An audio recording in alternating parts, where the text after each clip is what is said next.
작금의 순천 정치의 현실은 비겁의 정치라 해도 과언이 아닙니다.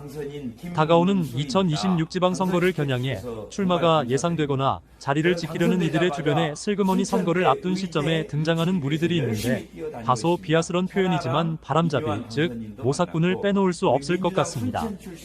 모사꾼이란 중국에서 군주를 보좌하던 일련의 집단들을 일컫는 데서 비롯되었습니다.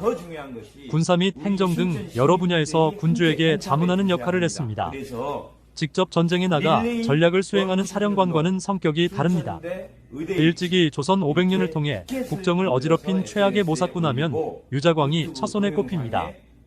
그는 뛰어난 정치 감각을 악용, 숱한 정치 공작을 통해 정적을 제거하고 나라를 혼란에 빠뜨렸습니다. 그는 연산군 시절 김종직의 조의 재문을 빌미로 우호사화를 획책하고 임사홍과 결탁, 갑자사화를 일으켜 수많은 선비들을 죽음에 몰아넣었습니다. 훗날 조광조를 비롯 살인파가 득세하자 모든 공신 칭호를 박탈당하고 유배지에서 화병으로 눈이 멀어 죽었습니다. 어느 시대 어느 나라를 막론하고 난세에는 모사꾼이 활개칩니다. 제나라 왕 환공은 관중에게 나라를 다스리는데 걱정해야 할 것이 무엇이냐고 물었습니다. 관중은 사당의 쥐라고 대답했습니다. 지금 순천의 정치적 형태가 흘러가는 꼴이 사당의 쥐와 다를 바 없이 흘러가는 형국을 바라보자면 긴 한숨과 썩을 대로 썩어 악취가 진동해 견디기 힘들 정도입니다. 그동안 그래왔듯이 2026 지방선거를 1년 8가고려를 앞두고 작금의 순천 정치 환경은 모사꾼과 아첨꾼의 역할이 점점 더 두드러지고 있는 형국입니다. 일명 사이비언론과 폭력배 출신이거나 패거리 집단들입니다. 이들은 권력자의 주변에서 기생하면서 광고나 공사, 각종 사업을 노려 자신들의 이익을 추구하며 종종 정치적 결정에 큰 영향을 미치려 듭니다. 이러한 현상들은 정치적 투명성과 신뢰성을 훼손하며 민주주의의 근본 원칙을 위협하고 있습니다. 모사꾼들은 권력자의 발언과 행동을 모방하여 그들의 지지를 얻으려는 사람들로 이들은 권력자의 의도를 파악하고 그에 맞춰 행동함으로써 자신의 입지를 강화해 나가려 합니다. 이 무리들은 종종 권력자의 정책을 왜곡하거나 잘못된 정보를 제공하여 정치적 결정을 조작하기도 합니다. 이러한 방식으로 모사꾼은 자신들의 이익을 극대화하며 정치적 불신을 초래하기도 합니다. 여기다 한술 더 떠 한 주의 기회주의자들까지 활개를 쳐댑니다. 자신들의 생긴 그 추잡한 그 모습 마냥 간에 붙었다, 쓸개에 붙었다 하며 이쪽이 당선될 것 같으면 간에 붙었다가 저쪽이 당선될 것 같으면 쓸개에 금방 달려가 오른팔 행세를 하며 기생하는 아첨꾼들입니다. 이 버러지 같은 아첨꾼들은 권력자에게 아부하여 자신의 이익만을 추구하는 사람들입니다. 이들은 권력자의 결정을 맹목적으로 지지하고 그들의 이미지를 긍정적으로 유지하려고 합니다. 아첨꾼은 권력자의 마음을 사로잡기 위해 다양한 방법으로 칭송하며 이를 통해 자신들의 정치적 생존을 도모합니다. 그러나 이 과정에서 아첨꾼은 종종 권력자의 판단을 흐리게 만들고 부적절한 정책이 시행되게 합니다. 잘못된 순천 정치에 있어 이러한 모사꾼과 아첨꾼의 부상은 소셜미디어의 영향력과 밀접하게 관련되어 있습니다. 정치인들은 SNS를 통해 자신의 이미지를 관리하며 아첨꾼들은 이를 활용하여 대중의 지지를 얻으려고 합니다. 그러나 이러한 방식은 정치적 스캔들과 부정적인 결과를 초래할 수 있습니다. 최근의 정치적 스캔들에서 보듯이 모사꾼과 아첨꾼은 부당한 이익을 추구하며 이는 결국 정치적 불신을 초래합니다.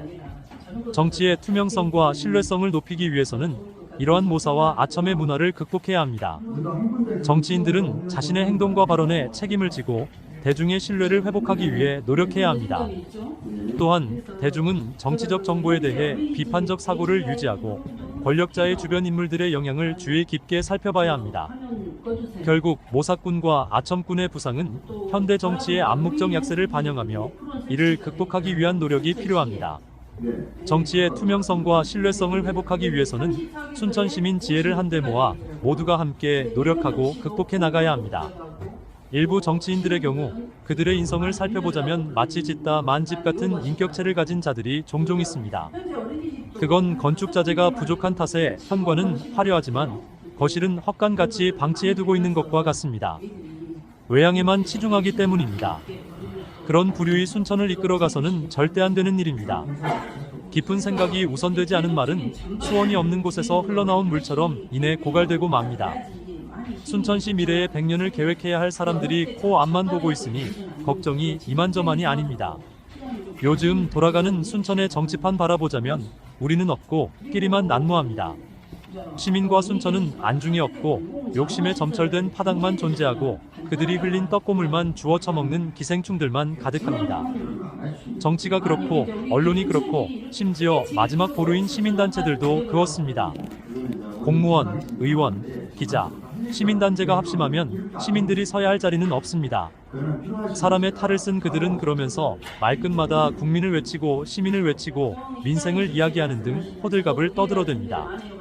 시민은 선거할 때만 단짝 주인이고 나머지 장고한 세월은 피지배자로 돌아갑니다.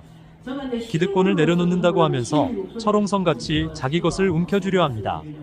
하지만 세상은 마음대로 되지 않습니다. 홈런 타자라고 해서 매번 홈런을 치는 것은 아닙니다. 병살타도 치고 삼진도 당합니다. 국민 가수로 매우 유명한 사람도 신곡을 낼 때마다 히트곡이 되는 것도 아니지요. 중국의 진시황은 불로초를 구해 영원한 삶을 희구하였고 그의 왕국이 만년가기를 원했지만 본인은 49살에 세상과 작별을 고했고 진나라도 이세 황제가 즉위한 지 15년 뒤에 멸망하고 맙니다. 법구경에는 다음과 같은 말씀이 나옵니다. 예쁜 꽃을 따 모으기에 마음이 바쁜 사람은 그 욕심을 다 채우기 전에 몸이 시들고 만다. 아무리 지위가 높아도 영원히 그 자리에 있을 수는 없습니다. 아무리 재물이 많아도 언제까지나 그 재물의 덕을 볼 수 있는 것도 아니지요. 그런데 사람의 마음은 더 높이 올라가기를 원하고 더 많이 모으기를 희구합니다. 인생에서 많은 것들이 변화하기 마련이며 권력과 지위 또한 예외가 아닙니다. 이를 잊지 않고 항상 겸손하게 대처하는 태도가 중요한 이유입니다.